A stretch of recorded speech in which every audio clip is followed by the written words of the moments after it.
Estamos de volta com o programa Ponto Final e hoje nós estamos falando sobre o amor em tempos de internet.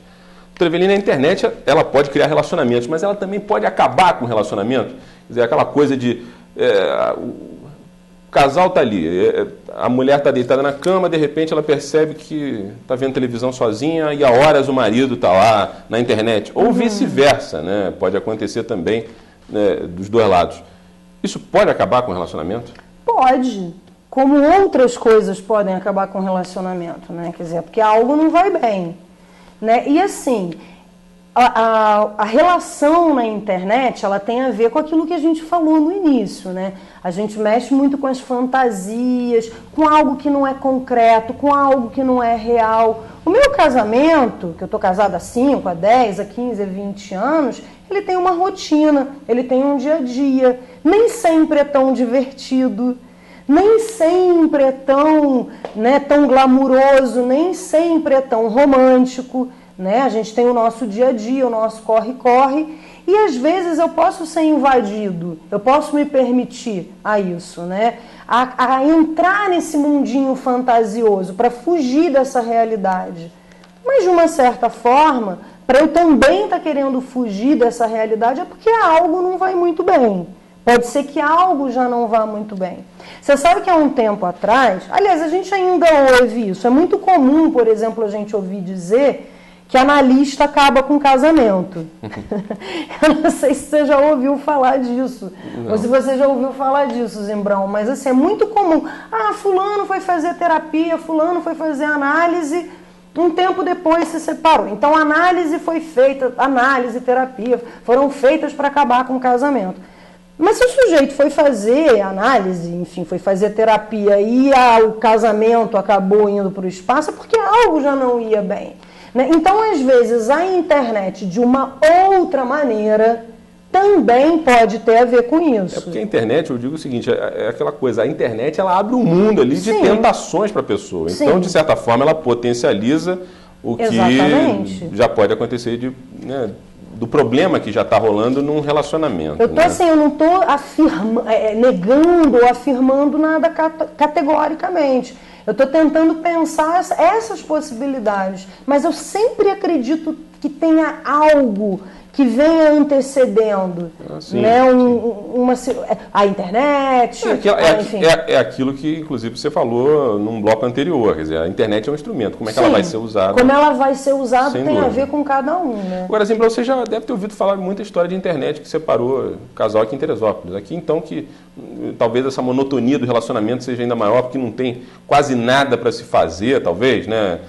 Acaba que, de repente, as pessoas usam a internet para abrir esse leque de opções aí. Você já ouviu falar muito assim de gente que se separou? Eu não vejo assim a internet como ferramenta assim que faça ruir um casamento. Destruidor de casamento. Eu acho que, na verdade, na atualidade, um dia desse eu estava lendo, o número de separações, né, o índice é maior do que o número de casamentos.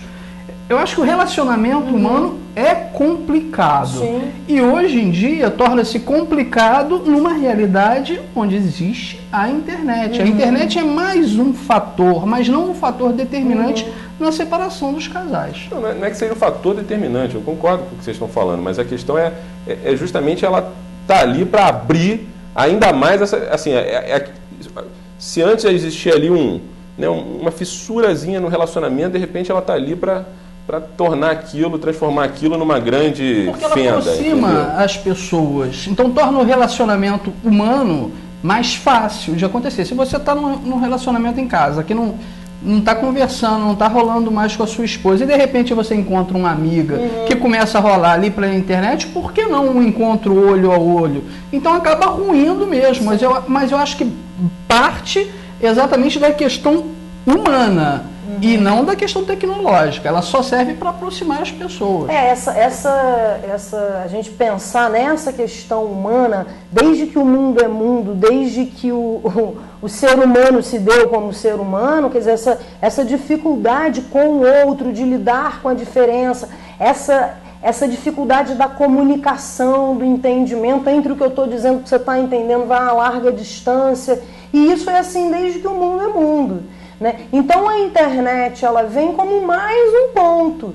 Antes não tinha internet, né? Aí o cara estava lá casado, ou a mulher casada, numa situação, lá no trabalho, o marido é super grosso, aí tem um cara que começa a ser gentil, ou então o cara tem uma mulher que não dá muita atenção, aí aquela moça começa a dar uma atenção, e isso pode virar um monte de coisas. Agora, hoje o acesso é outro.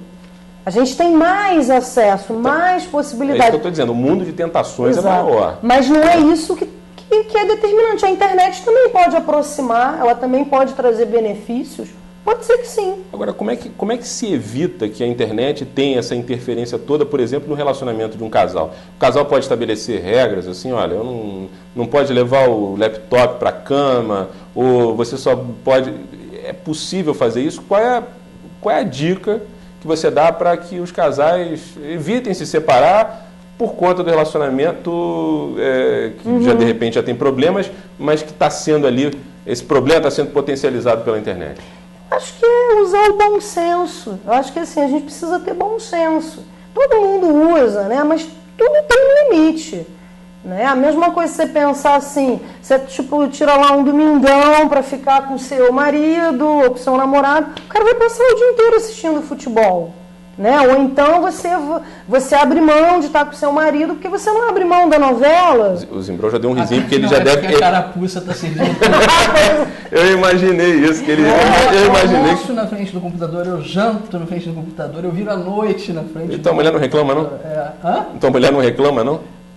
São ossos do ofício, não, do mas trabalho. Exatamente, você tem a justificativa que o teu ganha-pão vem dali, né? Então ali tem mas um álibi, assim, né? A gente sempre tem que usar o bom senso, né? A gente sempre tem que... Tá vendo aí, Zimão? Porque você... A pessoa que está com você, quer dizer, inclusive em relação aos filhos, em relação... É terrível você, por exemplo, você está numa roda de amigos, aí de repente tem alguém que você está conversando, tem alguém que está com um laptop na tua frente... A gente se marcou de se encontrar e ao invés da gente conversar, fica alguém ali em frente ao monitor.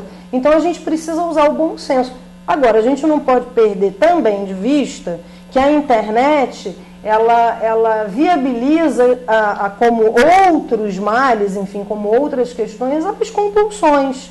Tem gente que faz daquilo ali um vício mesmo, não consegue viver sem aquilo, como o cara que não consegue sair da academia. Não existe mais nada, não existe ninguém, existe academia. Ou existe o estar comprando, ou existe o estar bebendo. Tudo é menor do que isso. Né? Ainda não criaram nenhum grupo nos moldes do AA, do Alcoólicos Anônimos, para viciados em internet anônimo, não. Porque daqui a pouco provavelmente isso vai ser necessário. A gente ouve falar, existem umas histórias aí que a gente ouve falar. Você sabe que em casa eu tenho 2 computadores, um é de reserva exatamente porque se um me deixar na mão, eu tenho outro, eu não vivo sem internet, eu me enquadro... Exatamente nesse tipo de gente aí que beira uma doença, não me causa mal, muito pelo contrário, né?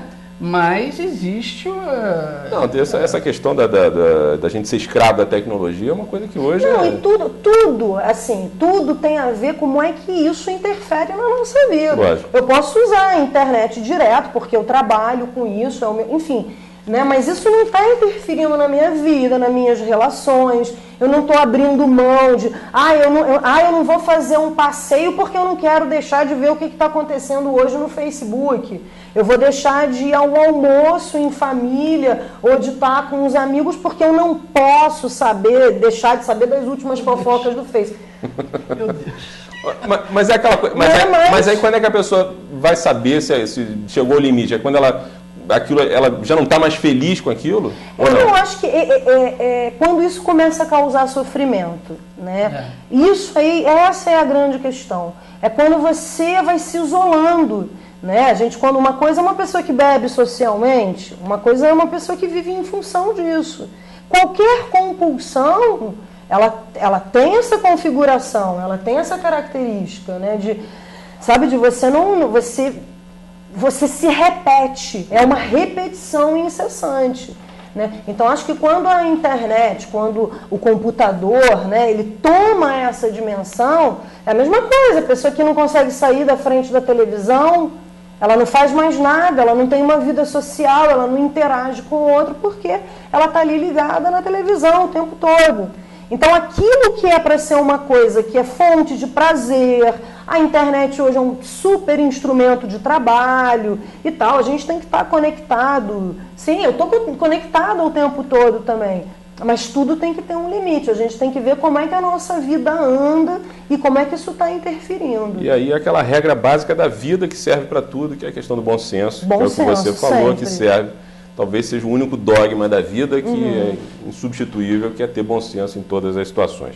Nosso tempo nesse bloco já estourou bastante. No nosso próximo e último bloco, quero falar com vocês sobre a questão do sexo virtual.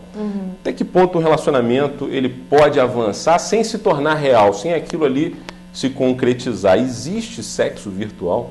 É sobre isso que nós vamos falar no próximo e último bloco do programa Ponto Final. Até já!